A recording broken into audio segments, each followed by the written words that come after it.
something. Maybe I just need Well, to when Melissa talked about butt play for her as being about submitting, Yeah. and there's a lot more commitment. Yeah. I wonder if that's true for you as well, where it's not so easy to just be like, pick up and do this thing. You have to like kind of think about it, maybe be in a specific mood. Maybe like you have to know that you have enough time.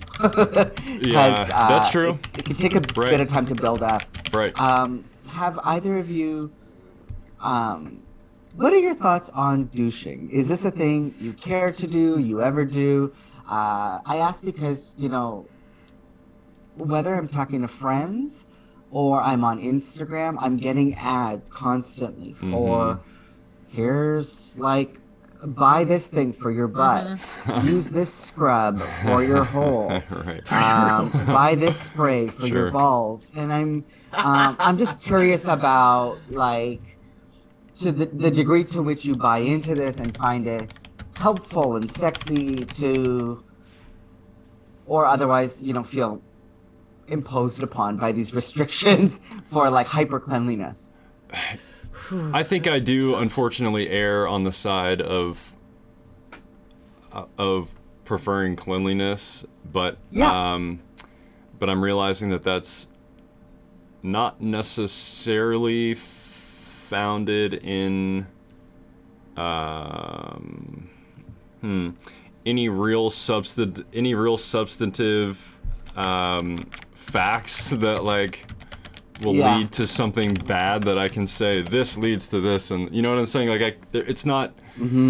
I think it's just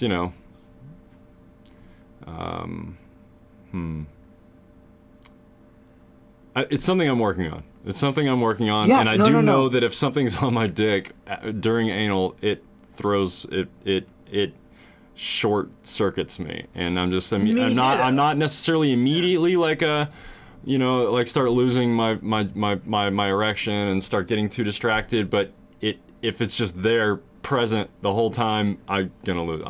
I know I'm gonna lose it yeah, I actually don't even have a whole lot of experience, honestly, doing that, probably for that reason. I just want to make sure I'm understanding what you're saying. If someone else is attending to your butt, even if it's like with rimming, you'll likely lose your erection? Like it just takes up a lot of your mental space? No, I think it's if I'm entering somebody else and then, maybe there's... He doesn't like poopy dick. I don't like poopy dick. Oh. Yeah. I'm not as concerned. I'm not as concerned with my poop on someone else. I'm not really concerned about that. I'm just like, if you can deal with that, well, that's fine, and I'm gonna try to prepare as good as I can. So interesting, because I would be horrified to have my poop on someone else's dick. That's how I feel, so that's why we both lose the hard-on. It's like he doesn't want the poop, and I'm horrified if I see the poop, so that's why we haven't had as much anal sex as maybe we could, because I think we're both just like, what about the poop, But yeah, and I mean, the thing is, with so I'm somebody who douches all the time. I like to douche. It just makes me feel very comfortable and confident, and I know what to expect. But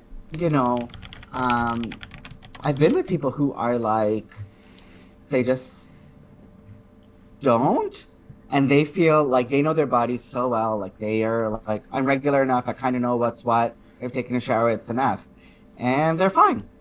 And I can attest to it. Yeah, they're like fine. And so it really makes me think about what's needed versus what our comfort is, and how well do we know our bodies, but also like, are some bodies just like fundamentally different? I've asked that question, so. Yeah, please. I didn't mean to interrupt you. I douched a lot at the beginning because I thought that's what you're supposed to do, and I was new to anal, and I've done like the bulby thing. And I've bulbed it like once, and then I learned, there's like a 10 bulb situation, and then there's like a 2 bulb situation, and then there's like put a wet wipe over your finger and just clean the butthole situation. So I honestly don't freaking know what to do anymore, because the time I did the 10 douche situation was the time that, and maybe this was, like, everything would have been fine, except like I thought that anal cream pies were easy to then push back out of your butt and have that just look like cum that is white. And that's not what happened. It was not white. And, no. And so I guess the porn I saw, and then this was all before Andre Shakti's talks about, like, this is how anal really works in the industry, and this is what they're doing, and this is how much they've cleaned themselves out. And I was like, oh, that's why it didn't work, you know? But Andre's talks, Kristen Taramino's talks, like, I feel like those folks they really know their butts. And they know other people's butts. Yeah. And it's the same with like Zoe Ligon, you know, like if you follow her work, she just these people know butts. Yeah, I'm trying. They should really teach us. They should tell us more about, because I think porn, it's often not realistic. It doesn't set a realistic expectation for what our bodies should be able to do in a short amount of time.